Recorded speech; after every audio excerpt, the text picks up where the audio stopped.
Assalamualaikum warahmatullahi wabarakatuh.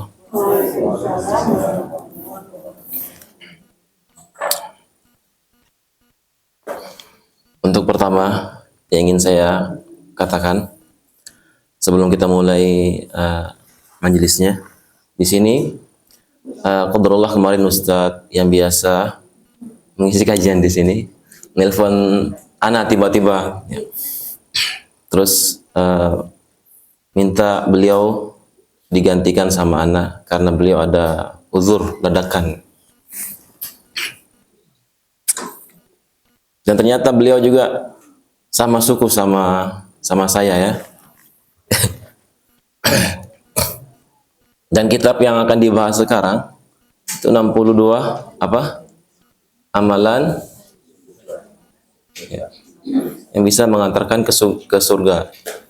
Ini diambil dari kitab Mujibatul Jannah fi Dhawi Sunnah yang disusun oleh Syekh Abdullah bin Ali Al-Ju'aithin atau Al-Ju'aithan atau Al-Ju'aithin. Biasanya kalau Ustadz Abu Nida sampai jam berapa selesainya biasanya? Jam 11. Mulai jam setengah 10. Tapi qadarullah hujan dulu, nggak berhenti pagi-pagi hujan. Juga saya kurang fit juga sih sebenarnya. Makanya saya pakai jaket 4. Alhamdulillah sampai sini nggak lebat hujannya.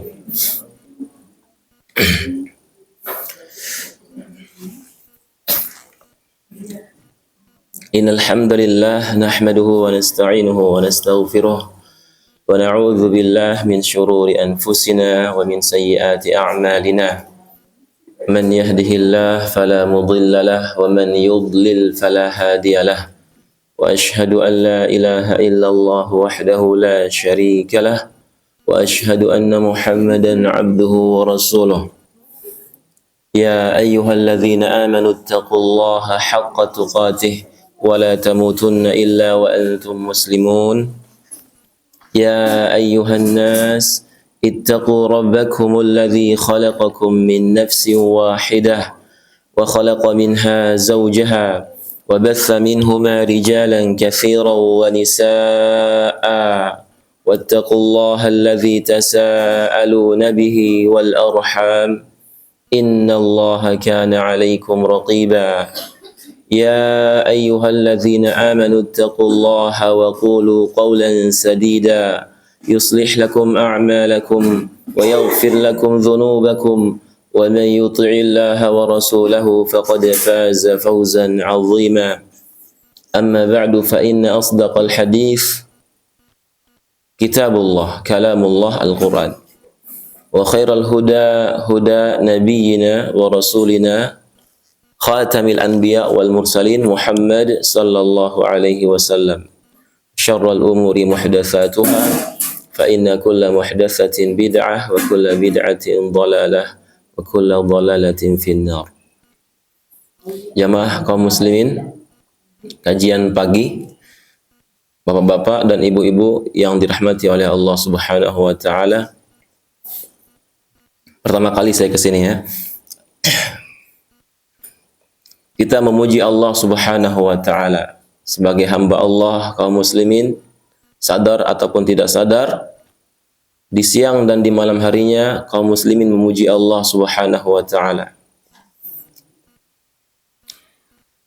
Kita juga memohon pertolongan kepada Allah atas berbagai macam problematika hidup kita.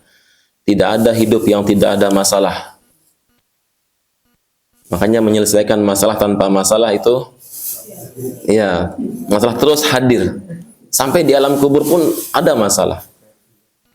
Selama di dunia, masalah itu insya Allah bisa kita selesaikan, tapi terus berlanjut.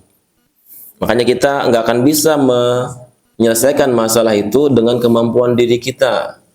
Apa yang kita miliki itu dari Allah. La haula wa la quwwata illa billah. Tidak ada daya dan upaya, melainkan itu semua dari Allah. Pertolongan itu dari Allah Subhanahu wa taala. Sampai kita melangkahkan kaki ke masjid pun nggak mampu kita sebenarnya. Kalau Allah cabut nikmat, nggak akan bisa, nggak bisa gerak. Lalat yang hinggap di hidung pun kita nggak bisa mengusirnya. Makanya kita tidak boleh sombong sebenarnya. Apa yang kita miliki ini, tubuh ini pun milik Allah. Nanti kita ada hubungannya dengan kitab ini ya, yang 62 amalan pengantar ke surga Allah Subhanahu wa taala. Ya, kita meminta tolong hanya kepada Allah Subhanahu wa taala. Meminta ampun pun hanya kepada Allah Subhanahu wa taala. Sebesar apapun dosa kita, kalau kita benar-benar tulus minta ampun kepada Allah, pasti Allah ampuni. Dalam sebuah hadis Arba'in An-Nawawiyah disebutkan, "Lau balagat dhunubuka ananas samai." Dalam hadis itu disebutkan artinya, kalau seandainya wahai ibnu Adam, wahai manusia, kalau seandainya dosa-dosamu itu saking banyaknya sampai ke langit, dosa-dosa kamu itu saking banyaknya. Tapi kalau kamu tulus meminta ampun kepadaku jujur, bukan taubat sambel, ya, makan sambal kepedesan, gak mau lagi, besok mau lagi. Jadi tulus dia bertobat. Maka kata Allah, la ataituka biqurabiha maghfiratan. Benar-benar pasti akan aku datangkan sebesar itu pula ampunan untukmu. Dengan syarat taubat benar taubatnya. Jangan taubat di lisan doang. Bahkan dosa besar yang tidak mungkin diampuni oleh Allah. Kalau dia bertobat, diampuni enggak? Diampuni oleh Allah. Syirik itu, kalau dia mati dalam keadaan musyrik seseorang, misalnya dia dukun, atau percaya kepada dukun, atau memberikan sesajen kepada selain Allah, kurban kepada selain Allah, dan dia tahu itu enggak boleh tapi dia kerjakan, maka dia ketika itu syirik. Kalau dia mati belum bertobat, kekal di neraka. Karena Allah nggak ampuni tobat pelaku syirik.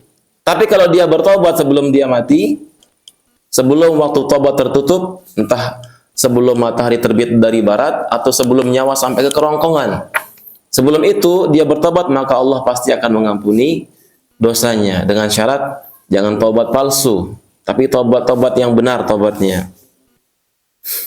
Ya, meskipun memang manusia itu setiap hari pasti ada bagian dosanya. Makanya Rasulullah itu memerintahkan kita, umatnya itu untuk terus bertobat. Ya ayuhan nas, tubu ilallah, fa inni atubu ilaihi fi kulli yaumin mi'ata marrah, atau kama qala. Wahai manusia, bertobatlah kepada Allah, kata Rasulullah. Karena beliau tahu manusia itu tempat salah dan dosa.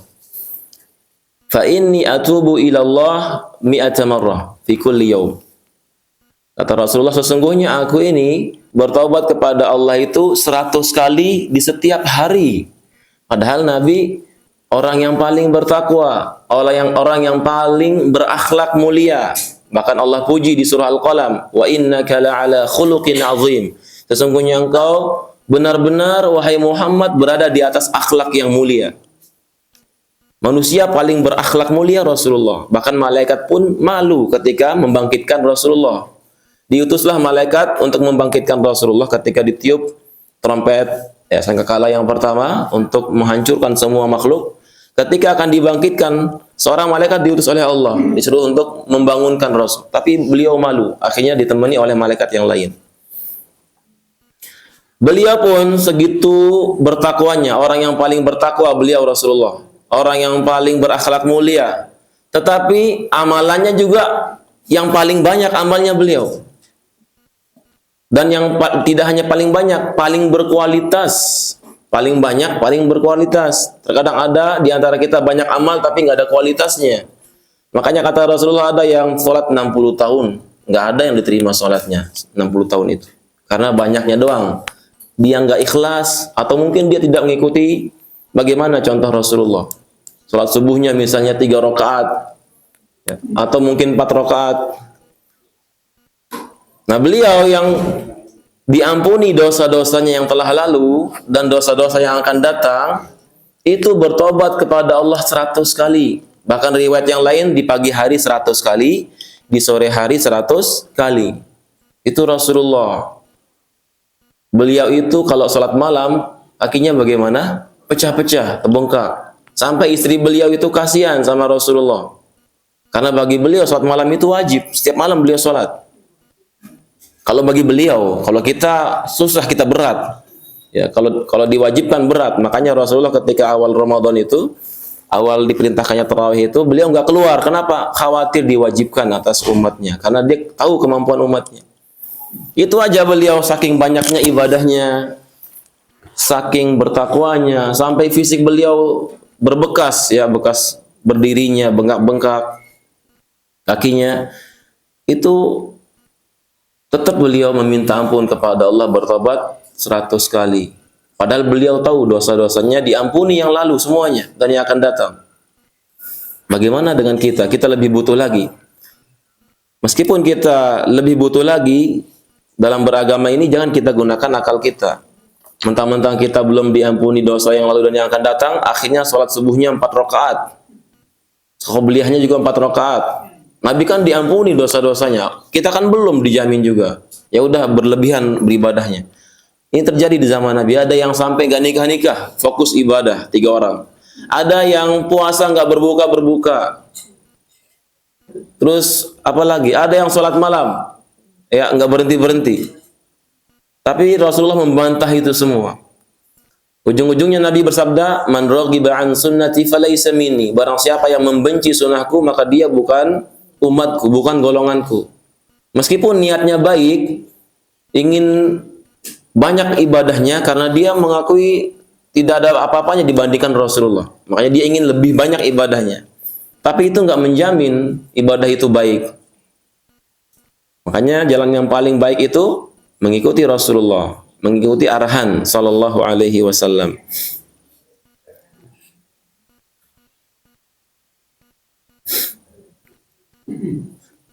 Kemudian selain bertobat kepada Allah, tadi kita memuji Allah, meminta pertolongan kepada Allah, ini harus diingat, ini harus kita memuji Allah. Karena nikmat yang ada pada kita ini, kalau nggak kita puji Allah, nggak kita syukuri, maka menjadi bumerang buat kita.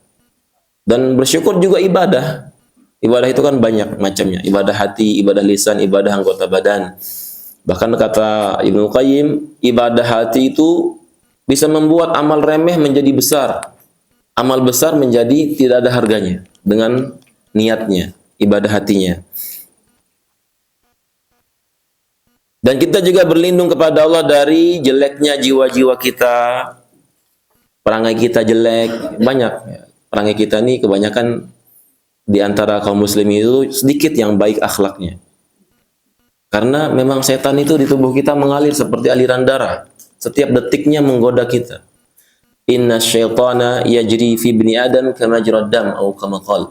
Sesungguhnya syaitan itu mengalir, berjalan di tubuhnya manusia itu sebagaimana berjalannya darah. Bukan berarti kita kerasukan jin. Tapi memang ada mengganggu kita. Makanya dalam surah An-Nas, alladzi yuwaswisu fi sudurin nas, terus berbisik-bisik. Itu ketika dia berbisik-bisik, setan di telinga kita terdengar suara, cuman nggak ada. Kayak ada yang berbisik-bisik di dada kita juga, seakan-akan kita harus berbuat ini, berbuat buruk yang seperti ini. Itu kalau kita diamkan, kita ikutin, kita akan terbawa oleh syaitan. Nah, di situ kita juga amalan hati juga. Ketika ada bisikan syaitan, itu di situ ada berlaku amalan hati, ibadah hati. Dilawan kalau dia menyuruh kepada keburukan. Ta'awudz. Bahkan dalam hadis yang lain, apabila syaitan datang kepadamu, kemudian menanyakan, siapa yang menciptakan ini? Kemudian setelah itu, siapa yang menciptakan ini? Siapa yang menciptakan ini? Sampai akhir pertanyaannya, kalau begitu siapa yang menciptakan Allah? Kata Rasulullah, kalau udah seperti itu berhenti. Suruh pikiran kita berhenti berpikir dan berta'awudz, minta perlindungan kepada Allah dari syaitan. Itu beneran berarti. Jadi ibadah hati itu ketika ada was-was ditolak dengan hati kita. Jangan didiemin. Nanti malah kita ikut-ikutan. Ini kebanyakan kaum muslimin juga lalai dari ibadah hati.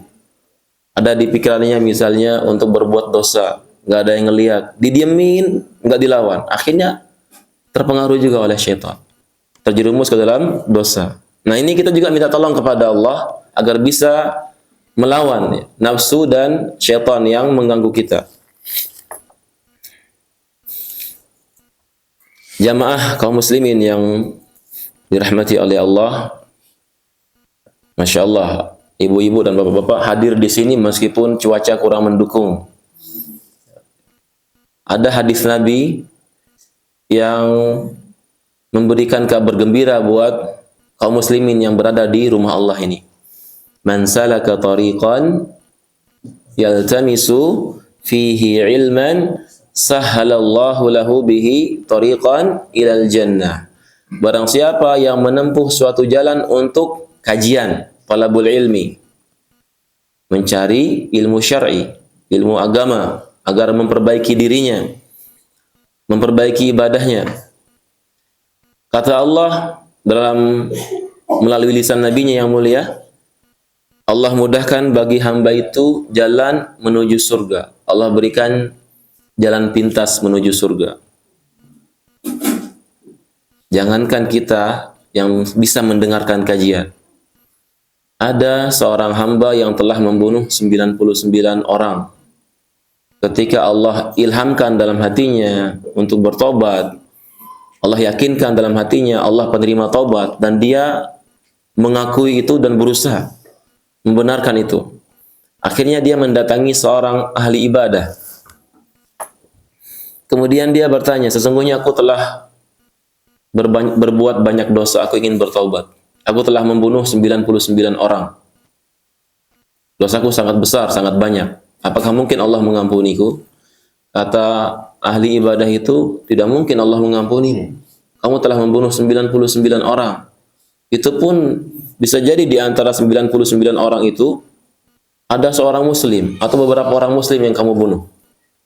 Akhirnya tanpa pikir panjang, pelaku dosa besar ini menebas langsung leher orang itu dan terbunuhlah genap menjadi 100. Tidak sampai di situ, dia yakin Allah pasti menerima taubat saya. Akhirnya dia nggak putus asa. Sudah banyak dosa, kemudian difatwakan oleh ahli ibadah, nggak mungkin Allah terima taubatmu, dibunuh ahli ibadah itu. Dia nggak putus asa. Dia nggak berpikir dalam hatinya, lah saya udah kebanyakan dosa. Tadi yang terakhir saya bunuh ahli ibadah, orang yang dekat dengan Allah. Nggak mungkin beneran Allah terima taubat saya. Saya bunuh karena saya kesal. Tapi ini orang optimis. Ya. Nama dalam istilah bahasa Arabnya tafaul. Pasti Allah terima taubat saya. Besar kemungkinan Allah terima taubat saya. Dia yakin. Akhirnya dia nggak putus asa, nggak berhenti. Tapi sebagian kaum muslimin di zaman sekarang berbuat dosa, ada masalah, udah putus asa. Akhirnya sekalian deh ke neraka deh, gitu. Akhirnya semua dosa-dosa besar dikerjakan. Nggak punya malu lagi.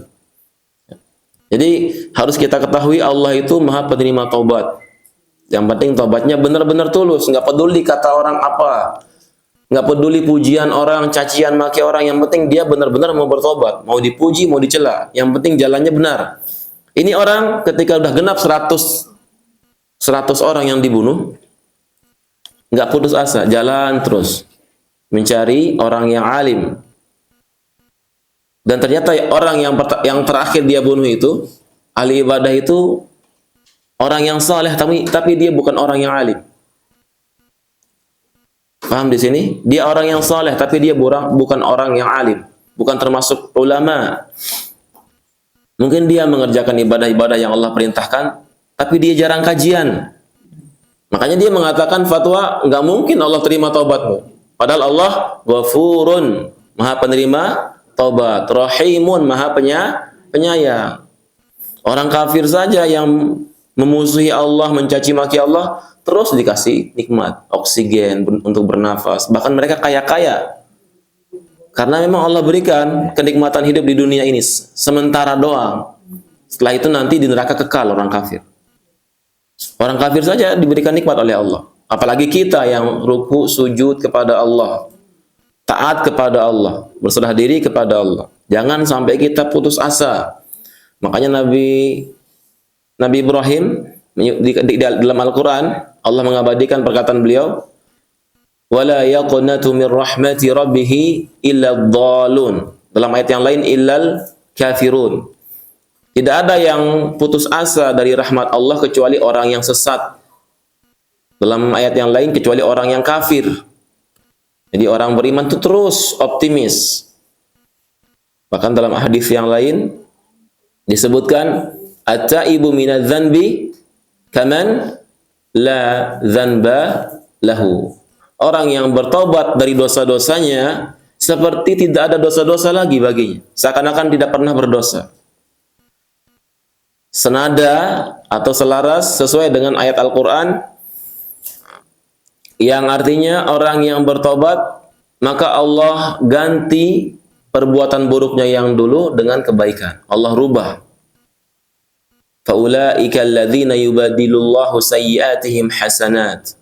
Dengan syarat taubat yang sungguh-sungguh. Bukan terpaksa atau bukan karena selain Allah, tapi benar-benar karena Allah. Mau dicaci, mau dimaki, mau dibilang Bu Haji, mau dibilang Pak Haji, dan terkadang kaum muslimin yang masih muda-muda terutama pakai kerudung tutup aurat. Ya, nggak kelihatan auratnya, nggak transparan, nggak ketat. Dibilang Bu Haji, udah lepas kerudungnya. Laki-laki dibilang Pak Haji, udah nggak mau pakai baju yang menutup aurat lagi, dibuka. Itu sepele padahal ujiannya. Nah, kita minta kepada Allah biar kuat iman kita, biar kita itu nggak peduli cacian atau pujian. Yang penting kita benar menurut pandangan Allah. Di kitab ini 62 amalan yang mengantarkan seorang hamba menuju surga, yang judul aslinya Mujibatul Jannah fi Daw'is Sunnah. Judul aslinya dalam kitab bahasa Arab Mujibatul Jannah. Hal-hal yang mewajibkan seseorang masuk surga, yang mengharuskan seseorang pasti masuk surga fi Daw'is Sunnah, menurut cahaya dari As-Sunnah. Dan As-Sunnah ini juga wahyu dari Allah.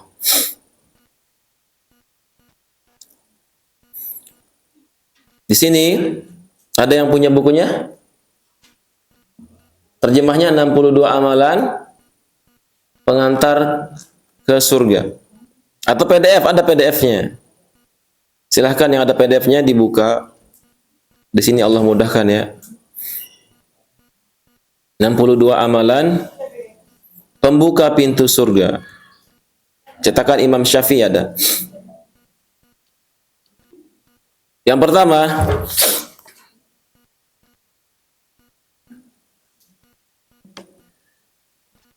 sebelum kita bahas yang pertama, penulis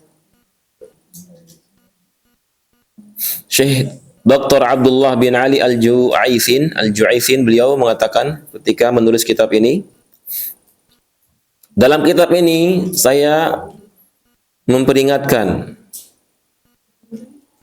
saya menjelaskan beberapa perkara. Kata beliau, yang pertama, annal kitaba yatanawalu ma warada al-haditsu fihi ala annahu min mujibati al-jannah. Kitab ini yang beliau susun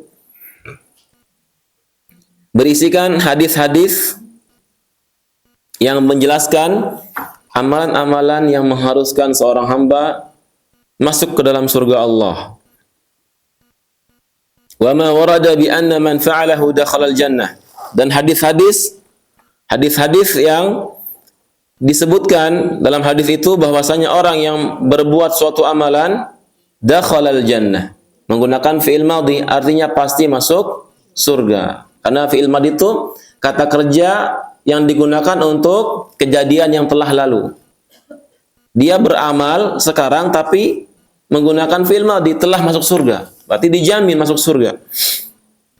Tapi jangan kita sombong meskipun dijamin dengan surga. Sombong itu membinasakan. Ya enggak ibu-ibu atau bapak-bapak? Sombong itu membinasakan. Salat malam setiap malam, puasa setiap sepanjang usia, puasa Daud bahkan. Sehari puasa, sehari berbuka. Sombong dengan amalnya. Dia mengatakan saya pasti masuk surga. Karena Allah mengatakan pasti masuk surga. Kalau kamu nggak mungkin ke surga. Jaminannya telinga saya potong kalau saya nggak ke surga. Nah ini nggak boleh ini. Seakan-akan dia yang punya surga, pegang kunci surga. Terjadi hal ini. Nabi sebutkan ada kisah dua orang. Yang satunya terus ibadah. Ahli ibadah, orang soleh. Yang satunya ahli maksiat. Setiap hari saudaranya yang saleh ini menasehati saudaranya yang talih. Jadi salih lawan katanya talih. Akhirnya bertahun-tahun, belasan tahun, puluhan tahun bosanlah dia orang yang saleh ini. Jadi memang ada sifat bosan ada dalam diri kita. Makanya kita harus berlindung kepada Allah dari keburukan sifat-sifat kita.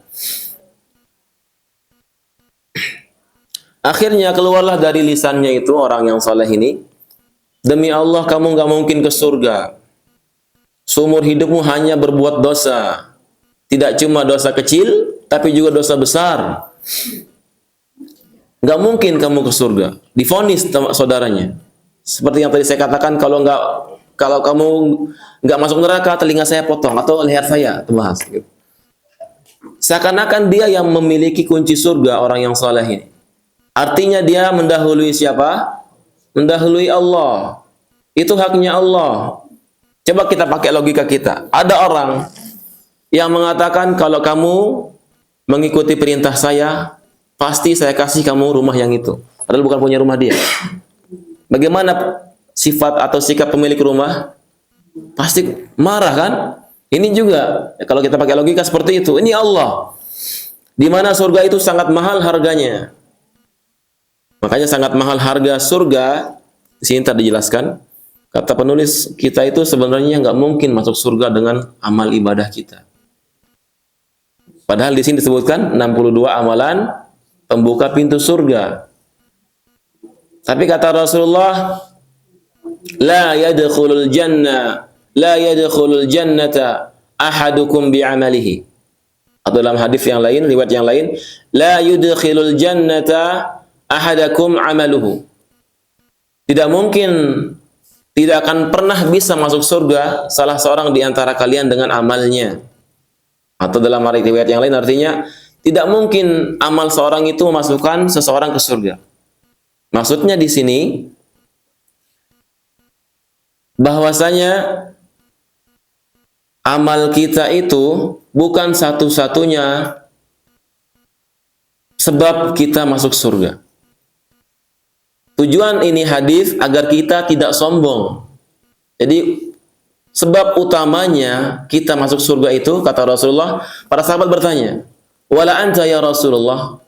Tidakkah engkau juga wahai Rasulullah bisa masuk surga dengan amalmu?" Kita ketahui Rasulullah paling banyak amalnya, paling berkualitas, paling diterima, paling bertakwa, paling berakhlak mulia. Tapi kata Rasulullah, "Wala ana." Tidak pula aku bisa masuk surga dengan amal ibadahku. Walakinni yataghammadani Allahu bi rahmati, atau kama qala. Akan tetapi aku ini diselimuti oleh rahmat Allah, dipenuhi oleh rahmat Allah, dipenuhi oleh kasih sayang Allah. Jadi yang bisa membuat kita masuk surga rahmat Allah. Coba kita beribadah, kita punya modal apa untuk ibadah? Ketika kita bertasbih, siapa yang memberikan kita alat untuk bertasbih? Allah. Makanya ibadah kita yang banyak misalnya, jangan sampai membuat kita sombong dan membuat kita mengatakan kita pasti ke surga. Tapi kita harus bersandar kepada Allah. Itu semua bukan dari kita. Itu semua ibadah yang bisa kita lakukan dengan izin Allah dan bantuan Allah. Kalau kita pakai logika juga akal sehat, kalau seandainya Allah berikan kita nikmat, satu nikmat saja, nikmat bernafas misalnya. Ini bernafas ini setiap detik kita butuhkan. Kalau seandainya setiap detik kita bernafas, kita harus memuji Allah. Ibadah yang paling ringan dengan lisan. Kita mengucapkan subhanallah. Pasti berat buat hamba Allah. Berat buat manusia untuk memuji Allah setiap detiknya. Bagaimana dengan nikmat-nikmat yang lain? Nikmat melihat, nikmat berbicara, nikmat mendengar, nikmat pakaian, nikmat memiliki tubuh yang sempurna, ada orang yang cacat. Makanya kata Allah, wa ataakum min kulli ma sa'altum. Dialah Allah yang telah memberikan kepada kalian apapun yang kalian minta. Bahkan enggak kita minta, kita dikasih. Kita enggak minta diciptakan jadi manusia, dijadikan manusia. Kita enggak minta diberikan pandangan penglihatan yang sempurna, diberikan pandangan. Ada orang sejak lahir nggak punya pandangan, nggak bisa melihat, buta sejak lahir. Ada yang cacat. Kita nggak minta saja Allah berikan. Wa in ta'uddu ni'matallah la tuhsuha. Kata Allah menyambung ayat itu, jikalau kamu menghitung nikmat Allah, di sini nikmatallah, nikmat di sini berbentuk satu mufrad. Karena mufrad jamak dari ni'mah itu ni'mat, jamak muannas salimnya. Tapi ini ni'matun. Kalau kamu menghitung satu nikmat Allah saja, enggak mungkin kamu bisa menghitungnya. La tuhsuha. Tidak mungkin kamu bisa menghitungnya. Innal insana ladzalumun kafar. Sesungguhnya manusia itu sangat zalim dan sangat mengingkari nikmat Allah. Sering kita lalai untuk bersyukur. Makanya kita butuh pertolongan Allah untuk beribadah. Ada pernah saya mendengarkan omongan orang, untuk beribadah saja kok minta tolong. Padahal kita secara nggak sadar, secara kita kalau kita memperhatikan, tapi perhatian yang kurang detail, perhatian yang sekilas, kita bisa memegang gelas. Terkadang lupa meminta tolong, membaca bismillah. Tapi pada hakikatnya itu kita butuh bantuan Allah. Tapi kita nggak berterima kasih. Kita bisa memegang, kita punya kelebihan dari yang lain, tapi kita lupa bersyukur kepada Allah. Makanya manusia itu sangat zalim dan sangat mengingkari. Seharusnya setiap nikmat itu kita syukuri. Semoga Allah membantu kita untuk terus bersyukur kepada Allah setiap nikmat yang Allah berikan. Bahkan Nabi ketika di ujung akhir salatnya, beliau berdoa meminta pertolongan kepada Allah. Itu doa diucapkan sebelum salam. Apa bunyinya? Iya, Allahumma a'inni ala zikrika wa syukrika wa husni ibadatika. Alhamdulillah udah pada tahu artinya berarti ya. Ya. Semoga Allah bantu kita terus untuk belajar dan faham artinya. Biar semakin kuat iman kita dan semakin berbekas. Ya Allah, bantulah aku, tolonglah aku untuk ala zikrika, untuk mengingatmu, berzikir kepadamu, wa syukrika, bersyukur kepadamu, berterima kasih kepadamu, wa husni ibadatika, dan beribadah kepadamu dengan baik. Nah, ibadah dengan baik itu yang Allah inginkan. Allah menciptakan kita di muka bumi ini dalam surah Al-Mulk, alladzi khalaqal mauta wal hayata liyabluwakum ayyukum ahsanu amala. Dialah Allah khalaqal mauta wal hayata, yang telah menciptakan kematian dan kehidupan. Kematian, kehidupan terus silih berganti di dunia ini. Ada yang tua meninggal, ada yang dewasa, ada yang masih muda, ada yang kecil, ada yang dalam kandungan. Ajal itu tidak mengenal umur. Tujuan semua ini apa? Liyabluwakum, untuk mengujimu, kata Allah. Allah menciptakan kehidupan ini untuk menguji kita. Bukan untuk kita menikmati dunia. Kebanyakan kaum muslimin lalai. Seakan-akan hidup ini untuk menikmati dunia. Makanya ketika mencari dunia, orang-orang yang lalai tidak peduli halal haram. Mengikuti pemikirannya orang kafir. Seakan-akan hidup ini cuma di dunia. Ketika meninggal udah nggak ada lagi kehidupan.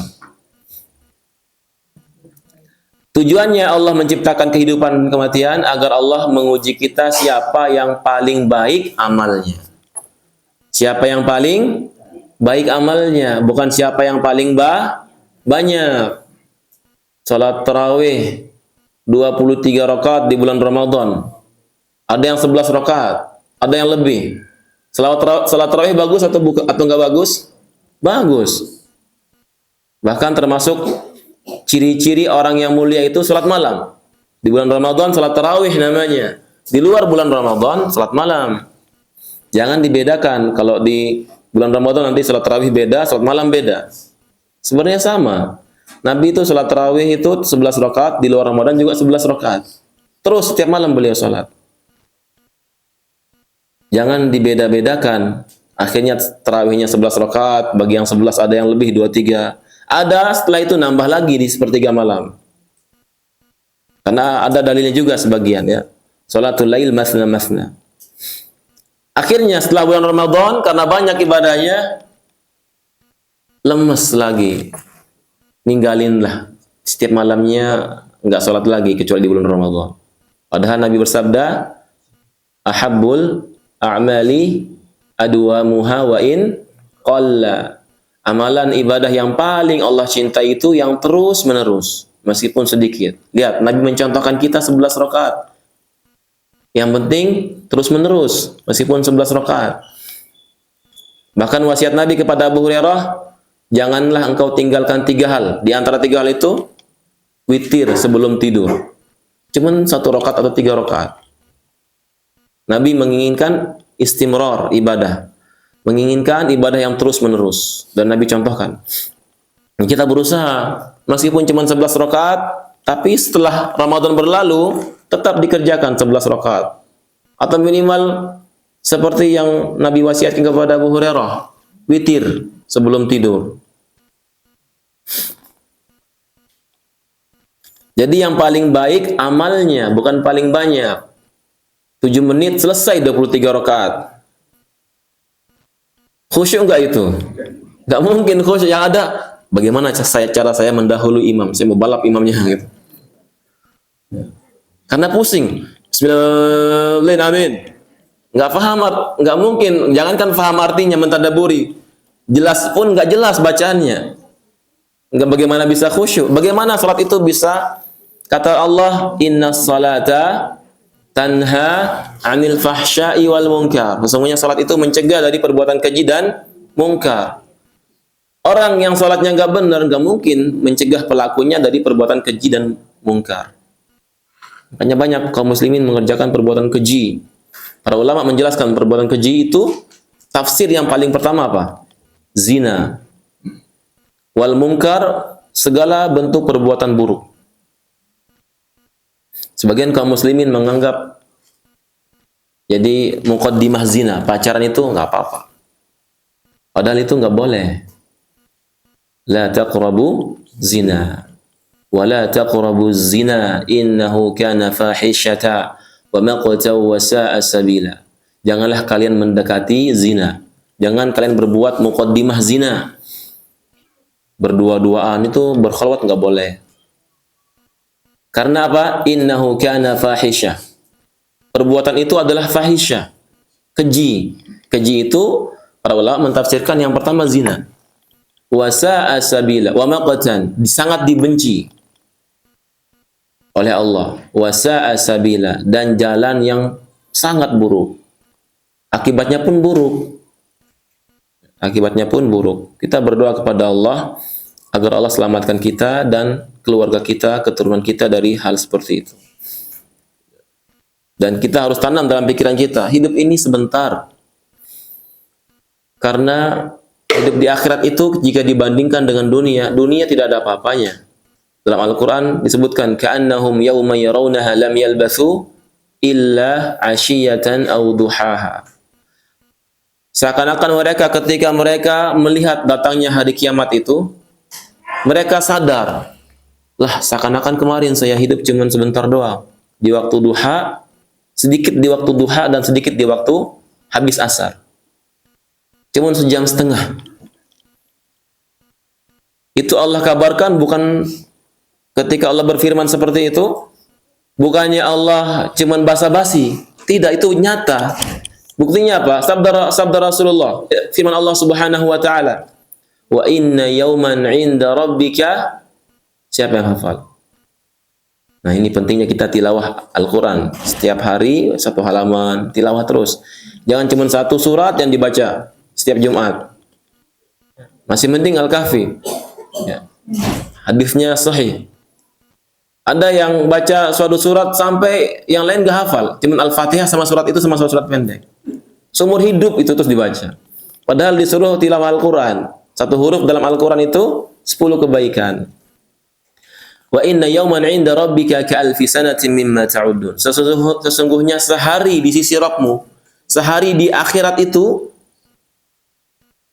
ka'alfi sanatin mimma ta'uddun, seperti 1000 tahun dalam hitunganmu, dalam hidupmu. Kalau kita hidup 1000 tahun di dunia, berarti sama artinya kita hidup sehari di akhirat, di surga atau di neraka, di alam kubur, alam akhirat. Maka jangan kita berpikir dunia ini kita nikmati saja. Padahal cuma 100 tahun hidupnya. berfoya-foya nikmatin dunia, melampiaskan syahwat. Tapi dia lupa dengan akhirat. Akhirnya dia mati dalam keadaan su'ul khotimah. Innamal a'malu bil khawatim. Sesungguhnya amal ibadah itu yang dilihat akhir-akhirnya. Akhirnya ke nerakalah dia karena banyak dosa-dosanya. Hukum asalnya pelaku dosa ke neraka. Tapi kita nggak boleh memvonis, kita ancam dengan neraka. Karena kita bukan pemilik neraka, bukan pemilik surga. Makanya kewajiban kita hanya mengajak, nggak maksa, nggak boleh paksa. La ikraha fid din, tidak ada paksaan dalam agama Islam. Dalam ayat yang lain, faman syaa falyu'min wa man syaa falyakfur. Kalau dia mau silahkan dia mukmin. Kalau dia mau juga silahkan dia kafir. Tapi Allah kasih kita akal. Kita diberikan akal untuk berpikir, bisa banding-bandingkan. Apakah kita akan memilih kehidupan yang cuman sehari atau kehidupan yang kekal selama-lamanya, bukan ribuan tahun, jutaan tahun lebih lagi, nggak bisa dihitung, selama-lamanya. Apakah kita akan mengikuti nafsu kita tanpa peduli apakah Allah itu melarang hal tersebut? Kemudian kita mengerjakan semua larangan-larangan Allah. Yang penting dia suka. Atau kita mengerem diri kita. Oh, ini Allah nggak membolehkan. Tapi Allah ada sesuatu yang sama, tapi Allah bolehkan. Misalnya khamr nggak boleh. Ada yang lain, susu misalnya, atau jus. Banyak yang halal. Kenapa kita harus mencari yang haram? Meskipun ada mungkin yang mengatakan itu enak. Tapi kan haram. Segala yang haram itu pasti buruk. Khamar menghilangkan akal. Akhirnya bertindak seperti orang gila. Jadi kita harus menggunakan akal kita. Nggak ada di antara kita yang bisa hidup 1000 tahun di dunia. Kalau zaman dahulu mungkin iya, Nabi Nuh berdakwah saja 1000 tahun kurang 50 tahun. Tapi sekarang umat Nabi Muhammad, umat Islam, umurnya standarnya 60 sampai 70. Mungkin ada yang lebih dari itu, tapi nggak banyak. Masa kita mau menggunakan waktu yang sedikit ini, yang nggak sampai sehari jika dibandingkan di akhirat, untuk berfoya-foya, untuk mengikuti hawa nafsu, tidak mau melihat apakah Allah mengharamkan atau Allah membenci atau Allah membolehkan. Nggak apa-apa deh entar taubat, nggak apa-apa deh entar taubat. Berpikir seperti itu, sampai akhirnya menjadi kebiasaan. Jika orang terbiasa, udah susah hilang, susah berubah, karena menjadi kebiasaan. Akhirnya, seperti yang dikatakan Rasulullah, seseorang itu akan meninggal sesuai dengan kebiasaannya. Biasanya judi, akhirnya dia mengatakan, mungkin dalam hatinya, nanti juga bisa bertobat sebelum meninggal. Karena Allah Maha Penerima Taubat. Iya benar. Tapi jangan kita licik jadi orang. Jangan kita licik jadi orang. Gak ada yang menjamin kita bisa ke surga atau ke neraka. Gak ada jaminan. Akhirnya karena kebiasaan, apakah meninggalkan kebiasaan itu gampang? Susah. Orang yang terbiasa hidup mewah, dadakan langsung jatuh miskin. Susah hidup miskin. Akhirnya menghalalkan yang Allah haramkan. Darurat istilahnya. Padahal bukan darurat. Biasanya pakai AC, miskin. Biasanya pakai mobil. Mobilnya, AC-nya, rumahnya disita misalnya. Atau mungkin bangkrut usahanya, akhirnya menjual semuanya. Akhirnya hidup sederhana. Ngontrak, nggak ada AC. Karena pekerjaan susah. Akhirnya kalau kurang kuat imannya, kurang sering hadir kajian, kurang banyak meminta pertolongan kepada Allah, kurang banyak berdoa, ya muqallibal qulub, tsabbit qalbi ala dinik wa ala ta'atik, wahai zat yang membolak-balikan hati, tetapkanlah hatiku di atas ketaatan kepadamu dan agamamu. Kurang seperti itu, kurang banyak doanya seperti itu. Akhirnya ngikuti pemikiran orang-orang yang salah, orang-orang yang sesat. Nggak apa-apalah, entar juga bisa taubat, kan darurat. Padahal itu nggak darurat.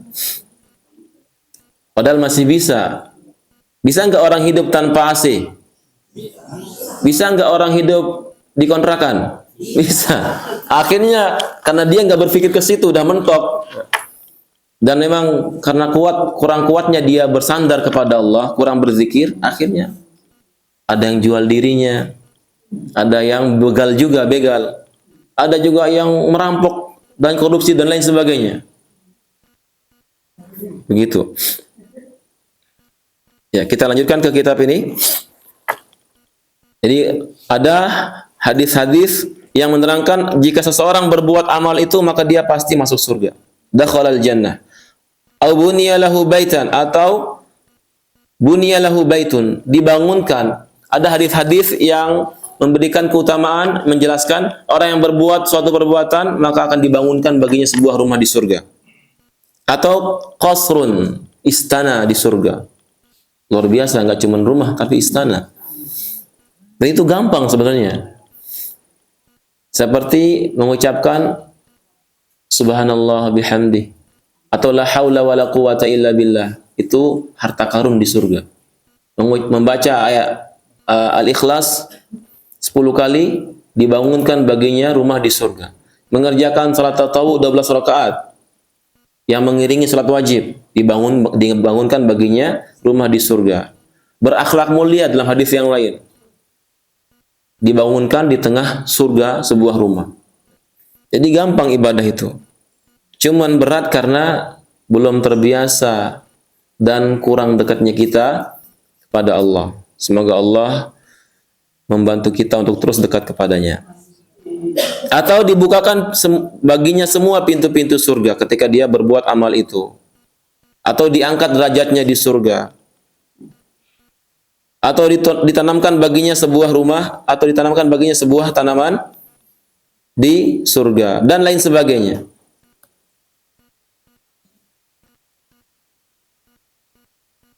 Nah, ini yang kedua, kata beliau penulis, faqad taqarrara, telah tetap secara syar'i dalam agama kita, annal jannata, bahwasanya surga itu innama tudkhalu atau tudkhilu bi rahmatillah. Bahwasanya surga itu akan dimasuki hanya dengan rahmat Allah. Ini harus kita tanamkan dalam hati kita. Tapi harus kita pahami dengan pemahaman yang benar. Jangan sampai kita pahami dengan pemahaman yang salah. Kan kita masuk surga dengan rahmat Allah. Gak usah ibadah deh. Doa aja biar dapat rahmat. Apa itu rahmat? Ya, rahimahullahu rahmatan wasi'atan. Rahmat Allah itu adalah kasih sayang Allah yang sangat luas. Jadi rahmat itu kasih sayang yang sangat luas. Kemudian ini juga berkaitan dengan amalan lisan yang lain, seperti salawat. Man shalla alayya, kata Rasulullah, salatan sallallahu alaihi ashran, sallallahu alaihi biha ashran, atau kama qala. Barang siapa yang berselawat kepadaku atau untukku 1 kali salawat, misalnya sallallahu alaihi wasallam, atau Allahumma salli wa sallim alaihi, atau ala nabiyina Muhammad. Atau yang lebih bagus, selawat Ibrahimiyah. Apa bunyinya? Allahumma salli ala Muhammad wa ala ali Muhammad kama sallaita ala Ibrahim wa ala ali Ibrahim innaka Hamidum Majid. Allahumma barik ala Muhammad wa ala ali Muhammad kama barakta ala Ibrahim wa ala ali Ibrahim innaka Hamidum Majid. Ini yang dibaca ketika tasyahud. Kalau kita berselawat kepada Rasulullah, untuk Rasulullah 1 salawat, maka Allah akan berselawat kepada kita berapa kali? 10 kali. Nah, itu selawat itu apa? Para ulama menjelaskan rahmatullah atau rahimahullahu rahmatan wasi'ah. Sallallahu alaihi artinya rahimahullahu rahmatan wasi'ah. Allah akan berselawat kepada hamba itu 10 kali salawat. Nah, ini harus kita pahami dengan pemahaman yang benar. Jangan pakai akal kita sendiri. Akal kita beda-beda. Ada yang sehat, ada yang sakit, ada yang juga rusak. Akhirnya kalau kita pakai akal, sesat kita. Banyak penyimpangan nanti. Bagaimana cara menafsirkan, memahami arti sallallahu alaihi, Allah berselawat kepadanya? Ya, kita kembalikan ke tafsirnya para salaf Ahlus Sunnah wal Jamaah, para sahabat, para ulama Ahlus Sunnah wal Jamaah. Mereka mengatakan maksud selawat Allah kepada hamba itu rahimahullahu rahmatan wasi'ah. Allah merahmatinya dengan rahmat yang sangat luas. Dan Setelah kita ketahui rahmat Allah itu yang membuat kita masuk surga. Jadi kalau ingin dimudahkan, ingin diberikan rahmat yang banyak, seling-seling juga bersolawat, terutama di hari Jumat. Nah, dengan kita dirahmati, di antara rahmat itu kita diberikan pemahaman yang benar, diberikan ibadah yang benar, kemudian diberikan akhlak yang mulia, diberikan rizki berupa yang lain seperti anak-anak yang saleh atau harta yang berkah, anak-anak yang gampang diatur. Itu nikmat yang sangat besar. Punya anak yang gampang diatur, nikmat besar nggak? Karena ada anak, meskipun orang tuanya sering kajian, susah diatur. Suka ngelawan sama orang tua. Nah, bagaimana caranya? Berdoa. Kemudian dia berselawat kepada Rasulullah agar Allah memberikan rahmat. Ya. Lebih gampangnya lagi, pelajari agama kita dan baca Al-Quran yang merupakan mukjizat, dan pelajari sunnah Rasulullah, hadis-hadis. Yang paling utama ya kitab yang tersahih setelah Al-Quran apa? Sahih Bukhari atau Al-Jami'us Sahih. Itu kalau perlu kita beli. Kita beli, menunjukkan kita itu perhatian dengan agama kita. Kalau kita berusaha perhatian, ya, berusaha maksimal untuk mendekatkan diri kepada Allah, mempelajari agama, itu kita berjihad, berusaha mengarahkan kemampuan kita. Membeli Sahih Bukhari misalnya. Ya, meskipun nggak semahal jubah ada yang 400, ada yang 250. Sahih Bukhari mungkin nggak sampai segitu. Terutama yang bahasa Arabnya. Ada yang dari Mesir murah. Kalau mau yang lebih mahal, lebih bagus ya dari Arab, Saudi. Kertasnya bagus. Tapi nggak masalah, beli aja yang agak murah. Yang penting itu resmi. Ya udah baca, belajar. Kalau belum bisa bahasa Arab, belajar bahasa Arab. Karena bahasa Arab itu penting. Biar kita nggak gampang dikadalin, istilahnya dibodoh-bodohin. Seperti ada orang berbicara bahasa Arab, angkat tangan. Cuma angkat tangan doang, tapi dia berbicara bahasa Arab. Kita mengaminkan. Amin, amin, amin. Kaifa haluk, amin. Min aina anta, amin. Gitu. Itu gampang dibodoh-bodohin. Makanya kita harus kembali ke agama kita. Kalau kita ingin agama Islam ini jaya di muka bumi, tegak. Kembali ke agama kita. Biar kita itu pintar. Jangan sampai kita sholat nggak tahu artinya. Apa arti sami Allahu liman hamidah? Apa ya? Puluhan tahun umurnya 60-70 nggak tahu artinya. Wah, jangan-jangan saya nggak terima sholat saya ini, saya nggak tahu artinya soalnya. Cuma ikut-ikutan doang. Jadi harus belajar. Semoga Allah terus memberikan kita semangat untuk belajar memperdalam agama kita. Terutama ketika di akhir-akhir hidup kita ini. Karena umur kita kan pendek. Jadi niatkan semua kebaikan itu, niatkan dalam hati kita. Ketika beribadah itu niatkan dengan niat sebaik-baiknya. Karena ibadah kita itu yang dilihat niatnya. Kita kajian ke sini karena dipaksa, nggak dapat pahala. Kita sholat karena ngelihat ada orang yang ngelihat kita, itu riya, ditolak sholatnya. Makanya kata para ulama, ya, bahkan Rasulullah mengatakan innamal a'malu binniyat wa innamal likulli imri'in ma nawa. Sesungguhnya ibadah itu tergantung niatnya. Dan orang yang beribadah itu hanya mendapatkan apa yang dia niatkan. Datang ke masjid niatnya mencuri sendal. Dapat pahala atau dosa? Dosa. Sendal juga dapat. Tapi lebih besar lagi keburukannya, dosa.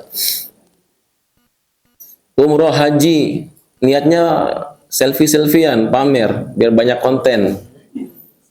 Ya, nggak dapat apa-apa, bahkan dosa dapatnya. Riya soalnya, ditolak. Karena amalan ibadah kalau ada riyanya, ditolak amalan itu. Karena dia syirik kecil. Makanya Rasulullah bersabda, akhwafu ma akhafu alaikum asyirkul asghar. Fasu'ila anhu faqala ar-riya, atau kama qala. Sesuatu yang paling aku takutkan menimpa kalian, wahai umatku, kata Rasulullah, adalah syirik kecil. Para sahabat bertanya, apa itu syirik kecil? Kata Rasulullah, riya. Ini semua kita pasti terjangkiti riya itu. Dan kita harus lawan. Kalau kita berusaha melawannya maksimal, terus dilawan, insya Allah diterima ibadah kita. Berusaha dilawan. Tapi kalau dibiarkan, sholat subuh 2 rakaat, ketika takbir udah riya, Karena di sampingnya misalnya orang yang dia perhatikan, orang yang dia hormati. Niatnya biar dianggap baik sama orang ini atau apalah. Rakaat pertama niatnya seperti itu, diperbagus sholatnya.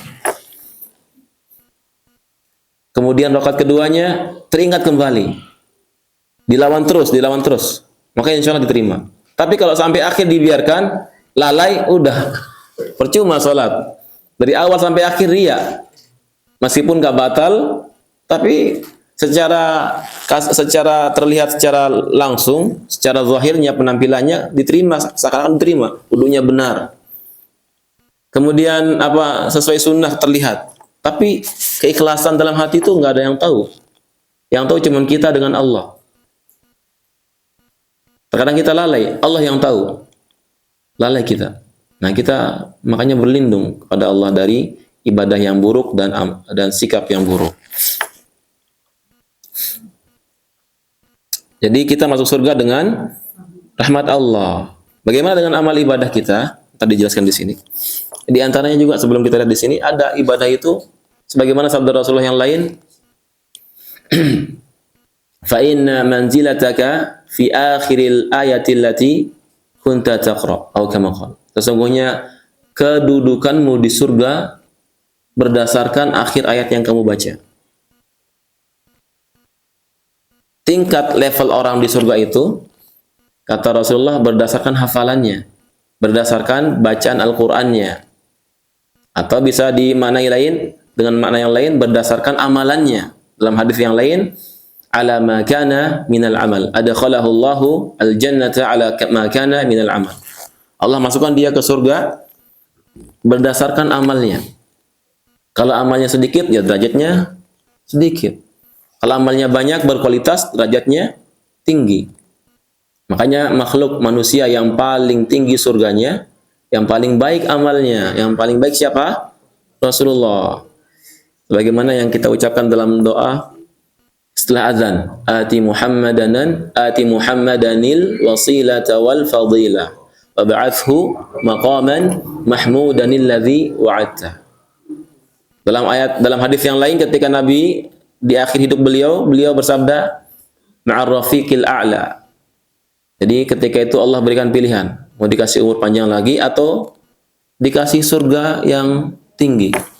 Kata Rasulullah, dipilih ma'ar rafiqil a'la, bersama orang-orang teman-teman yang baik di surga yang paling tinggi. Akhirnya beliau meninggal di pangkuan istrinya. Jadi Nabi itu yang harus kita ikuti, cuma satu Nabi. Dalam hal ibadah, dalam hal bermuamalah dengan istri, Masya Allah ya. Kita berdoa biar terus bisa mengikuti Nabi. Ketika meninggal di pangkuan istrinya, saking dekatnya dengan pasangannya.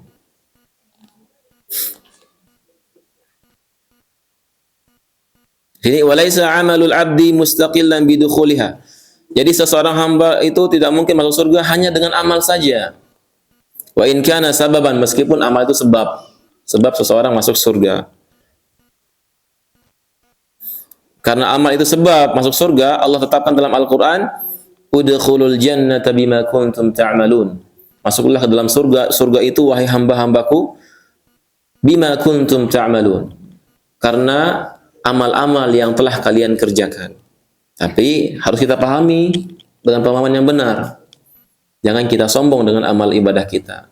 Amal itu semuanya bisa kita kerjakan karena pertolongan Allah, rahmat Allah. Jadi harus kita rendah apa nih? Rendah hati atau rendah diri yang benar? Rendah hati. Jangan rendah diri. Rendah diri artinya nggak punya harga diri, murahan. Tapi kalau kita murahan kepada Allah, itu yang paling mulia. Kalau kita menghinakan diri kepada Allah, maka kita mulia. Sujud kepada Allah dengan banyak sampai berbekas, misalnya saking banyaknya, benar berbekas, bukan digosok-gosok sampai hitam. Tapi karena lamanya sujud, itu wajar berbekas. Ya, karena kita akan diperintahkan, kata Rasulullah, umirtu an asjuda li sab'i a'dha atau li sab'ati a'dha atau kama qala. Aku diperintahkan untuk bersujud dengan menggunakan 7 anggota sujud. Kemudian yang pertama beliau mengisyaratkan kepada hidungnya sambil alal jabah. Beliau mengatakan anggota yang pertama itu kening, dahi, sambil menunjuk hidungnya. Bagaimana dengan orang yang pesek? Nanti malah mulutnya yang kena bukan hidungnya. Insya Allah enggak, coba saja, yakin. Itu yang pertama, yang dua ini. Kemudian yang kedua, ketiga, ini. Kemudian yang keempat, kelima, lutut. Keenam, ketujuh, jari-jari kaki. Perintah Nabi ketika salat, petunjuk Nabi, ditekan ketika sujud. Ketika sujud itu ditekan. Tujuannya dalam hadis yang lain itu disebutkan agar setiap ruas tubuh kita kembali ke asalnya. Asal kita apa? Tanah. Makanya ditekan semua. Ketika sujud, jari-jari menghadap ke kiblat. Kemudian jari-jari kaki pun juga ditekuk. Jari-jari kakinya dirapatkan biar nggak kebuka auratnya. Dirapatkan tumitnya ketika sujud. Apa namanya tumit ya? Tumitnya. Kemudian jari-jari kaki ditekan sampai menghadap ke kiblat. Kemudian kita diperintahkan memperbanyak doa ketika sujud. Jadi wajar berbekas. Bagi perempuan jangan khawatir jadi jelek, enggak. Orang yang mengerjakan karena Allah, Allah akan hias dia. Seperti sahabat yang melepaskan panah yang mengenai pipi Rasulullah ketika perang. Ini membuktikan pelajaran yang bisa diambil dalam hadis itu. Nabi enggak kebal. Ketika perang tembus sampai gigi gerahamnya copot, berdarah. Tapi beliau berdoa tidak akan beruntung kaum yang membuat nabinya itu berdarah, menyakiti rekan nabinya. Ada sahabat yang mau melepas, tapi karena nabi itu nabi yang mulia, Nabi Muhammad itu mulia dan sangat dicintai oleh para sahabat, nggak ada yang berani melepas dengan tangannya. Ada sahabat yang melepasnya dengan mulutnya, bahkan meminum darah Rasulullah. Darah pada hukum asalnya nggak boleh. Tapi karena Rasulullah itu semuanya berkah, bahkan keringatnya pun wangi, ada sahabat yang menyimpan keringatnya. Itu mereka ada yang rebutan juga bekas wudunya. Tapi jangan berlebihan juga, seperti sekarang menyembah Rasulullah, enggak. Akhirnya dicabut panah itu sampai giginya ompong. Kalau nggak salah namanya Tolha. Setelah itu apa? Para sahabat mengatakan Tolha itu ketika ompong giginya bukan makin jelek, tetapi makin ganteng dia. Ketika giginya ompong. Tapi ompong karena apa? Membantu Rasulullah, taat kepada Allah, membantu Rasulnya. Makanya kalau kita taat kepada Allah, maka Allah akan menghias kita. Kita dizalimi, dicaci maki, kita taat kepada Allah dengan cara ya kita nggak balas, kita bahkan mengajak dia untuk kebaikan. Meskipun kita dibilang bodoh sama orang, dibilang hina, tapi karena Allah, maka Allah muliakan kita. Akhirnya apa? Dipuji kita semua orang. Oh, luar biasa sabarnya orang itu. Nggak ada orang yang membicarakan kecuali pujian semua. Karena Allah. Man tawaddu'a lillah rafa'ahu Allah. Barang siapa yang tawadu, merendahkan dirinya, atau merendahkan hatinya karena Allah, maka di sini merendahkan diri juga sama, menghinakan diri, merendahkan karena Allah dia kerjakan, maka Allah akan angkat derajatnya, Allah muliakan.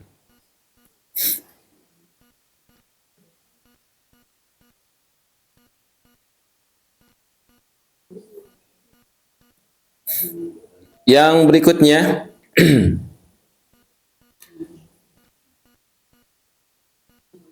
kita langsung saja bahas hadis yang atau sebab yang pertama. Yang pertama dari 62 amalan pembuka pintu surga yang kitab aslinya itu Mujibatul Jannah fi Dha'is Sunnah, yang mengharuskan seseorang masuk surga berdasarkan cahaya as-sunnah, hadis-hadis Nabi yang mulia. Yang pertama, at-talaffudzu bisyahadataini. Kalau bisa ditulis, qayyidul ilma bil kitabah, kata para ulama. Ikatlah ilmu itu dengan menulisnya. Karena kalau kita dalam muhadharah itu majelis, kita belajar satu ayat, itu lebih utama daripada mendapatkan seekor unta. Satu ayat itu, makanya tulis. Jadi ilmu itu bagaikan binatang buruan. Bagaimana cara menjaganya? Diikat dengan cara tulisan. Jadi kalau kita udah berburu dapat apa nih, misalnya ikan atau burung atau kijang, dijaga. Kalau kijang diikat, kalau ikan nggak bisa diikat, dimasukin ke tempatnya, dijaga. Jadi jangan habis dapat ikan yang gede misalnya di laut, udah nggak ditaruh di tempatnya, ditaruh di pasir misalnya tempat dia berdiri, ya udah lepas. Kalau nggak diambil orang, kalau nggak diambil hewan yang lain. Nah itu diikat, dijaga ilmu itu dengan cara menulisnya. Jadi yang lebih pasnya dijaga. Binatang buruan, jadi ilmu itu seperti binatang buruan, dijaga dengan cara menulisnya. Yang pertama, at-talaffudzu bisyahadatain ma'al amali bimuqtadahuma. Mengucapkan dua syahadat yang disertai dengan mengamalkan kandungan dari kedua syahadat itu. Mengucapkan syahadat dan mengamalkan kandungannya. Lebih pendeknya seperti itu. Dari Ubadah bin Samit radhiyallahu anhu, ini sahabat ini semuanya masuk surga, dijamin dengan surga. Dalilnya apa? Ada di Al-Qur'an, was-sabiqunal awwalun minal muhajirin wal ansar walladzina tabauhum bi ihsanin radhiyallahu anhum. Kalau Allah mengatakan Allah meridainya, berarti kemana? Surga lah. Diridha, memuji. Kalau Allah sudah puji, meridai, pasti ke surga.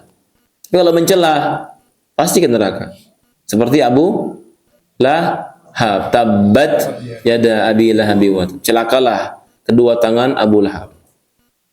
Itu gara-gara apa? Divonis celaka oleh Allah gara-gara lisannya. Ketika Nabi mengajak mereka untuk masuk ke dalam agama Allah, mendakwahkan tauhid, Abu Lahab meskipun keluarga Rasulullah, jadi ketika kita memegang teguh agama kita ini yang benar, agama dengan tauhid dan sunnah Nabi, maka akan pasti ada musuh kita. Pasti ada dari kalangan keluarga kita. Itu sudah menjadi suatu kelaziman, kewajiban. Sunnatullah, sudah pasti itu. Makanya orang yang beriman itu pasti diuji. Makanya harus kita kuat iman kita. Jangan mendengar omongan orang, dibilang begini, udah lepas. Jangan putus asa. Alihadza jama'tana, ya Muhammad, alihadza jama'tana, katanya. Disuruh masuk Islam, Abu Lahab mengatakan, apakah karena ini kamu mengumpulkan kami, wahai Muhammad? Jadi Nabi Muhammad itu dipercaya oleh mereka. Bahkan dipuji, diberi gelar apa? Apa gelar Nabi? Al-Amin, orang yang sangat dipercaya, bisa mengemban amanah. Ketika memerangi Nabi saja, mereka sebagian menitipkan hartanya kepada siapa? Rasulullah. Padahal diperangi Rasulullah. Tapi tidak ada yang bisa menjamin harta mereka kecuali Nabi. Ya, artinya zat Nabi itu, fisik Nabi, akhlaknya itu udah mereka percaya. Tapi mereka tolak itu apa? Dakwah Nabi. Padahal secara logika kalau dia percaya hartanya, seharusnya percaya juga dengan agamanya. Ini malah enggak. Alihadza jama'tana, apakah karena ini kamu mengumpulkan kami, wahai Rasulullah, wahai Muhammad? Apakah karena ini kamu mengumpulkan kami, wahai Muhammad? Nah, ketika dipanggil mau, ketika diajak nolak. Akhirnya dia nunjuk Nabi, Allah balas, tabbat yada abi lahabi wa tab. Celakalah kedua tangan Abu Lahab. Dan istrinya pun juga membantu dia untuk menyakiti Nabi. Depan pintu Nabi dikasih duri, dikasih kotoran. Ketika Nabi sujud, diletakkan kotoran hewan di atas punggungnya, jeroan unta atau jeroan kambing.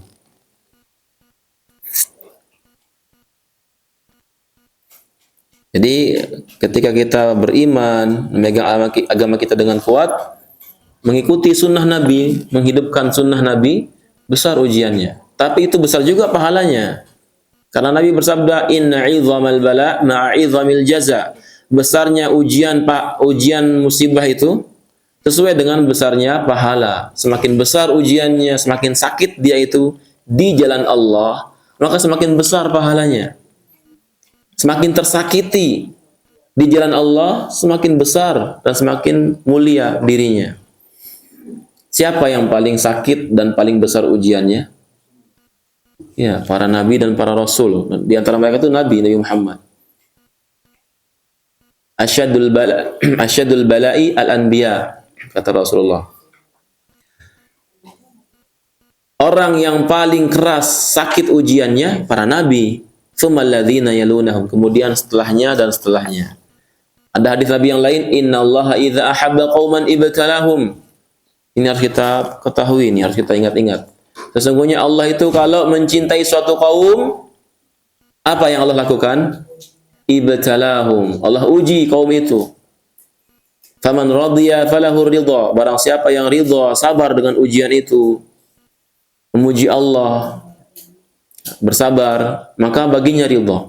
Barang siapa yang dongkol, nggak terima, kenapa sih begini, murka, maka Allah akan memurkainya. Dan kita sebagai umat Islam, ketika hidup ini kita berjalan. Makna kiasannya kita berjalan dengan dua hal.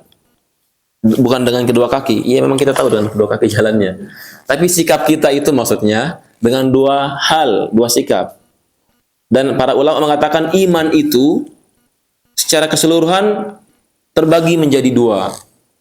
Setengahnya itu syukur, setengahnya itu sabar. Cuma dua sikap kita dalam hidup ini yang penuh ujian itu, dan pasti ujian itu ada di dunia. Pasti hidup itu penuh dengan ujian. Karena ini kan tempat kita diuji. Nanti hasilnya di mana? Di akhirat. Kita semua di sini ujian. Pilihannya Allah sudah kasih tahu. Kalau soalnya ini, kalau soalnya berupa nikmat, jawabannya syukur. Kalau soalnya berupa musibah, hal yang kita nggak sukai, jawabannya sabar. Dikasih tahu lagi pilihannya. Jawabannya dikasih tahu, dikasih bocoran. Tapi kita nggak bisa jawab kadang-kadang. Coba ya, saking sayangnya Allah sama kita dikasih tahu. Kalau manusia kasih ujian, ada nggak dikasih tahu jawabannya? Nggak mungkin ujian di dunia itu dikasih jawabannya. Kalau kisi-kisi mungkin iya dipelajari dulu. Tapi ini kalau pertanyaannya nikmat, kebaikan, syukuri. Jawabannya alhamdulillah, syukuri. Kalau ujiannya berupa keburukan, musibah, sabar. Gampang sekali. Nah, semoga Allah bisa ya. Maksudnya semoga Allah Subhanahu wa taala menjadikan kita bisa mengamalkan apa yang Allah perintahkan. Bersyukur ketika mendapatkan apa yang kita sukai, nikmat dari hal-hal yang Allah halalkan, dan bersabar ketika mendapat keburukan yang kita tidak sukai. Itu cuma itu doang. Dengan dua ini kita pasti ke surga dengan izin Allah. Dengan izin Allah. Karena kan dengan amal soleh yang baik kita akan masuk surga Allah Subhanahu wa taala. Sebabnya. Tetapi amal soleh yang baik itu tidak terlepas dari rahmat. Kembali ke rahmat. Kita masuk surga dengan amal, tapi amal itu tidak lepas dari rahmat. Pertolongan Allah. Semuanya dengan pertolongan Allah. Jadi yang pertama, amalan pembuka pintu surga, mengucapkan dua syahadat. Asyhadu an la ilaha illallah wa asyhadu anna Muhammadar Rasulullah, atau abduhu wa rasuluh. Banyak kaum muslimin tidak tahu artinya. Bisa mengucapkan tapi nggak paham artinya. Karena ini syahadatain ini, kalimat la ilaha illallah, yang asyhadu an la ilaha illallah itu memiliki rukun, 8 rukun. Kalau kita nggak menyempurnakan rukunnya, iman kita nggak kuat. Bahkan syahadatnya batal. Di antaranya ya berlepas diri rukunnya itu dari kesyirikan dan pelaku kesyirikan. Tapi sebagian kaum muslimin mengucapkan asyhadu an la ilaha illallah wa anna Muhammadar Rasulullah. Habis itu bawa sesajen ke kuburan biar dapat keberkahan. Ada. Bukan hanya orang awam, yang ikut kajian juga ada. Saya heran, saya tanya, ada ini beneran? Ada. Yang bilang begitu ada ibu-ibu jamaah kajian, udah tua. Sekitar 80 tahun lebih umurnya. Tapi masih aktif. Jalan kaki terus, Masya Allah. Di mana ada kajian, hadir. Dia mengatakan, ada Ustaz, ibu-ibu banyak. Ibu-ibu terutama, kata beliau. Karena kan dia ibu-ibu. Gak mungkin dia bilang sama bapak, dekat sama bapak. Pasti dekat sama ibu-ibu. Itu kajian sering, tapi ketika waktunya sesajen juga. Mau beli apa? Mau beli pisang buat itu siapa namanya ziarah kubur biar berkah gitu. Biar berkah, padahal berkah itu nggak di situ. Mereka yang membutuhkan kita, penghuni kubur, agar kita doakan. Karena orang meninggal itu udah nggak bisa lagi nambah kebaikannya. Kecuali kata Rasulullah 3. Idza matal insanu inqata'a minhu 'amaluhu illa min thalath. Apabila seseorang mati, manusia mati, terputuslah amalnya, udah nggak bisa nambah lagi kebaikan atau keburukan nggak bisa dikurangi. Illa min thalath, kecuali dari 3 jalan, 3 jalur. Yang pertama, ilmun yuntafa'u bihi. Ilmu yang bermanfaat, seperti ini ilmu bermanfaat. Kita tahu pelaku dosa itu akan diampuni kalau dia bertobat. Meskipun syirik, bertobat diampuni. Jangan kayak ahli ibadah yang dibunuh. Makanya orang yang jahil itu, meskipun dia orang soleh, kalau dia jahil agamanya, dia kurang, mungkin dia berilmu tapi kurang dalam ilmunya. Hal-hal yang harus dia tahu itu malah dia nggak tahu. Cuman dia mengerjakan yang wajib aja, sholat ya rajin sholat yang wajib, sholat sunnah dikerjakan. Terus seperti itu, dia nggak nambah ilmunya, nggak kajian. Akhirnya dia merasa, oh saya banyak ibadah saya. Dia membandingkan ibadah dia dengan orang ini. Besar antara langit dan sumur. Langit yang tinggi dan sumur yang sangat rendah. Nggak mungkin kamu diampuni. Akhirnya ditebas lehernya. Dapat diambil pelajaran. Pelajarannya orang yang jahil, orang bodoh itu akan membinasakan, menghancurkan dirinya dan orang sekitarnya. Kalau orang yang berilmu, bahkan siapapun itu, akan menyelamatkan dirinya, orang berilmu itu sama orang sekitarnya. Jangankan manusia, hewan yang paling rendah saja, yang najis, kalau dikasih ilmu, menjadi mulia. Contohnya apa? Iya. Anjing yang diberikan ilmu untuk berburu, ketika dilepas oleh pemiliknya dengan bismillah, disuruh berburu. Awalnya dikasih ilmu, diajarin maksudnya. Dilepas dengan bismillah, nangkep ikan. Misalnya ikan tongkol, enggak ya? Di sungai, enggak mungkin anjing ke tengah laut. Nangkap ikan di sungai, dapat ikan besar, entah misalnya ikan apa, lele, atau belut, atau apalah begitu. Pokoknya dapat tangkapan buruan. Bagaimana hukum memakan buruannya? Halal, meskipun bekas air liurnya yang najis. Dengan syarat dilepas dengan bismillah. Itu hewan itu pun yang rendah diangkat derajatnya. Tapi manusia yang sangat mulia, kenapa mulia? Allah katakan mulia. Laqad khalaqnal insana fi ahsani taqwim. Wa laqad karramna bani Adam. Telah kami ciptakan manusia dengan sebaik-baik ciptaan, sebaik-baik penciptaan. Ayat yang lain, wa laqad karramna bani Adam. Sungguh telah kami muliakan manusia itu. Kami angkat dia di daratan dan di lautan, dimudahkan. Semua yang ada di muka bumi ini untuk manusia dimanfaatkan. Bukan buat jin. Fokus utamanya buat manusia. Hewannya disembelih dimakan. Apalagi tanamannya, buahnya dimakan. Itu untuk kemaslahatan manusia. Kalau jin apa? Nanti bekas kita makan buat mereka. Ya, itu jin. Makanya manusia itu lebih utama daripada jin. Jangan takut sama jin. Lihat pocong takut lari, bahkan pipis. Jangan. Mereka tuh lebih rendah ketimbang kita secara penciptaan. Nah, bagaimana caranya biar kita kuat? Ya berzikir terus kepada Allah. Minta tolong kepada Allah. Ya, waktunya habis ya. Jadi mengucapkan syahadatain dan juga apa? Memahami artinya. Memahami artinya. Jangan sampai kita nggak paham artinya. Sampai sini saja. Nanti kita lanjutkan jika ada kesempatan. Iya. Wah, banyak pertanyaannya. Makin lama ini. Yang bisa saya jawab, saya jawab. Kalau nggak bisa ya saya nggak jawab.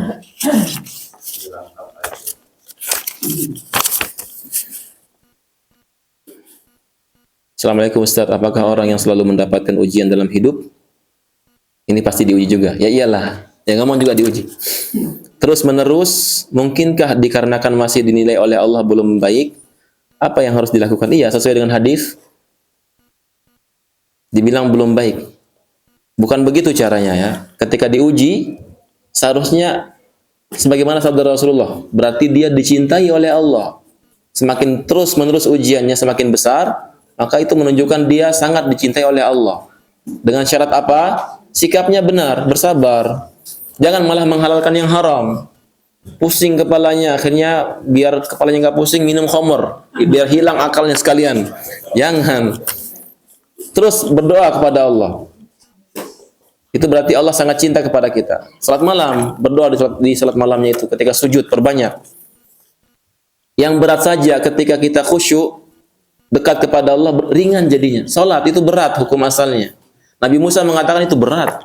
Makanya disuruh balik lagi sampai akhirnya 5 kali setiap hari, setiap malam. Itu pun dikatakan masih berat, minta lagi keringanan. Nabi Muhammad malu. Itu berat salat itu, tapi kalau khusyuk karena Allah, tumakninah. Karena rukun salat itu tumakninah. Kalau enggak tumakninah, udah percuma salat. 60 tahun salat enggak tumakninah, wudunya misalnya juga enggak sah wudunya, asal-asalan begini-begini, maka ya ditolak salatnya. Jadi ketika orang diuji dan terus-menerus, itu menandakan Allah terus cinta kepada kita, sangat mencintai kita. Dan sudah pasti pahala bagi kita sangat besar.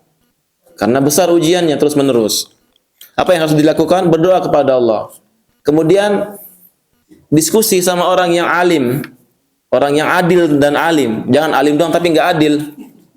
Apalagi masalah rumah tangga, punya masalah besar, nggak bertahun-tahun nggak selesai-selesai. Pasangan pengen balik, tapi ada ikut campur dari orang yang ketiga, entah keluarganya atau apa. Nanya ke keluarganya. Akhirnya bukan selesai, malah menjadi-jadi. Akhirnya ada yang terpelosok ke dalam maksiat, entah suami atau istri, mengerjakan dosa-dosa besar karena udah pusing. Padahal yang dia minta nasihat itu orang alim juga, tapi alimnya nggak adil. Bahkan alimnya tuh di luar negeri belajarnya. Ya, di luar negeri yang banyak orang belajar di situ, entah di Madinah, di Mekah, di Yaman. Tapi kalau nggak adil, nah udah gitu, jadi hancur. Jadi harus alim dan musyawarah sama orang alim dan orang yang adil. Di antara bentuk adil ya jangan cuma sepihak dengarnya. Lihat, kumpulkan dulu dari dua pihak atau pihak semuanya. Tanya, jangan cuma satu pihak doang ya. Jadi ditanya orang yang ditanya itu dia bertanya, ada lagi nggak yang maksudnya dari pihak lain biar tahu. Jadi harus minta dari orang yang alim dan adil. Itu yang harus dilakukan, musyawarah. Karena orang ahlu sunnah itu sifatnya musyawarah. Di antara ciri ahlu sunnah bermusyawarah. Ustaz barakallahu fikum barakallah. Apakah salawat selain salawat Ibrahimiyah itu sahih? Iya. Makanya para ulama ketika menyebut nama Nabi pasti bersalawat. Ahlu sunnah. Ulama. Qala Rasulullah ada sallallahu alaihi wasallam. Bahkan enggak disingkat seperti sebagian kaum muslimin SAW. Bahasa Inggrisnya artinya apa? Apa arti SAW? Enggak ada yang tahu arti SAW apa? Gergaji. Kalau SWT apa tuh? Ya.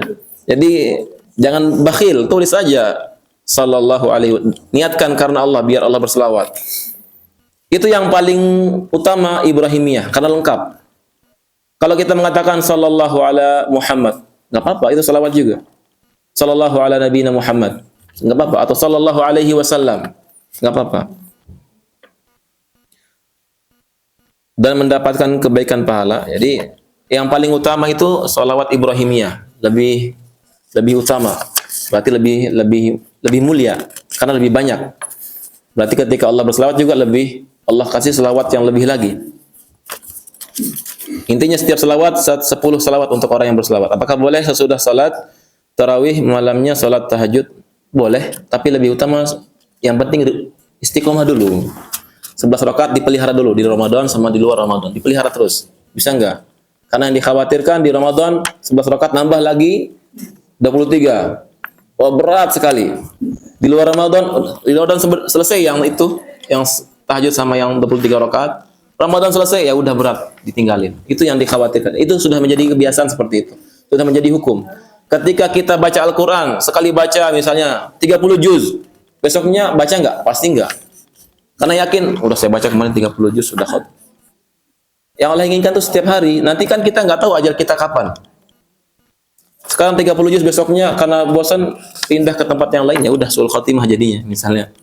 Jadi yang paling penting itu istiqomah. Tapi enggak masalah, silahkan enggak apa.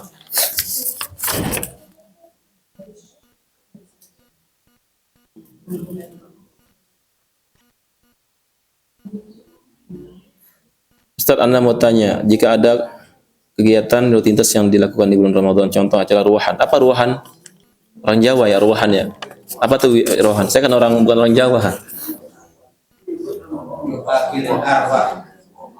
Ya, biasanya seperti apa kegiatannya? Padahal tidak ada Nabi melakukan. Ya, kalau Nabi nggak melakukan, jangan dilakukan.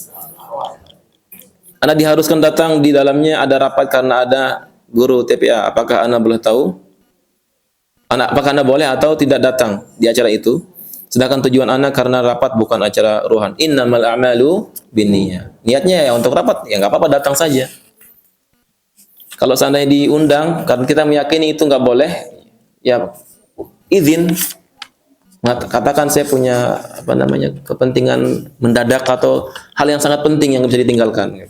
Tapi kalau hal-hal yang lain, kalau kerja bakti itu harus hadir. Biar kita nggak terkesan eksklusif di masjid.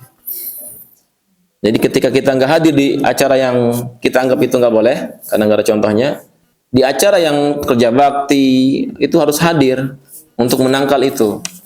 Nanti orang akan paham. Kalau kita nggak hadir di kerja bakti juga nggak hadir, ya ini jadi masalah nanti. Akhirnya diusir dari kampung, dari tempat tinggalnya.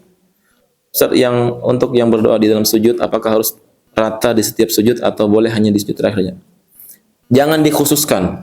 Yang pertama, mau yang kedua, mau terakhir, tapi jangan dikhususkan. Dan jangan dibiasakan di itu mulu. Tapi ya diselang-seling, yang pertama atau yang kedua atau yang terakhir. Jangan dikhususkan maksudnya. Jadi orang yang paling dekat kedudukannya ketika sujud. Lebih dekat lagi ketika salat malam, sepertiga malam.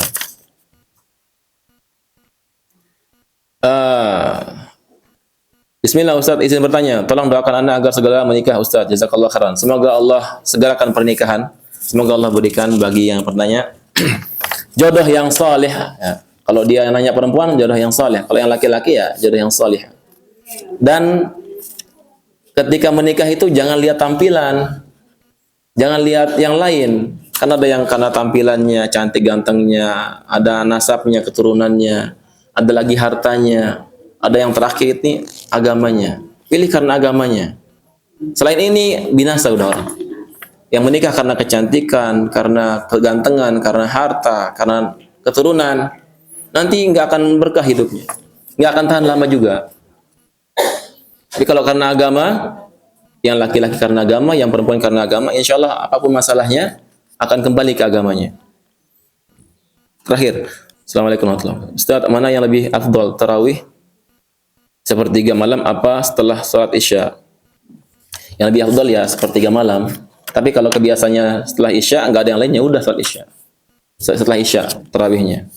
Kalau ada yang lain dan mampu, misalnya kuat sepertiga malam di masjid yang lain dan itu sunnah, tumakninah, ya. Kemudian bagus, ya, silakan ke sana. Tapi kalau perempuan ya lebih baik sholatnya di rumah. Tapi kalau dia mau ke masjid nggak boleh dilarang, nggak apa-apa. Silakan ke masjid. Ya. Tapi lebih utama di rumah karena perempuan itu fitnah. Dia keluar pakai kerudung saja, pakai cadar misalnya, tutup aurat nggak transparan, keluar tetap aja menggoda laki-laki. Ada nggak laki-laki ketika perempuan lewat nggak ngelihat? Terkadang ngelihat. Apalagi yang transparan dan lain sebagainya. Sampai sini, semoga Allah merahmati kita, menyayangi kita. Allah memperbaiki jiwa-jiwa kita dan memperbaiki amal ibadah kita. Semoga Allah memasukkan kita ke surga Allah Subhanahu wa taala. Semoga Allah mengabulkan semua niat-niat baik kita. Terutama yang tadi yang nikah, semoga Allah kabulkan segerakan di bulan Syawal sunnahnya. Terutama niatnya untuk menjaga, ya. Semoga Allah mudahkan. Kita akhiri dengan doa kafaratul majlis. Subhanakallahumma bihamdika asyhadu an la ilaha illa anta astaghfiruka wa atubu ilaik. Assalamualaikum warahmatullahi wabarakatuh.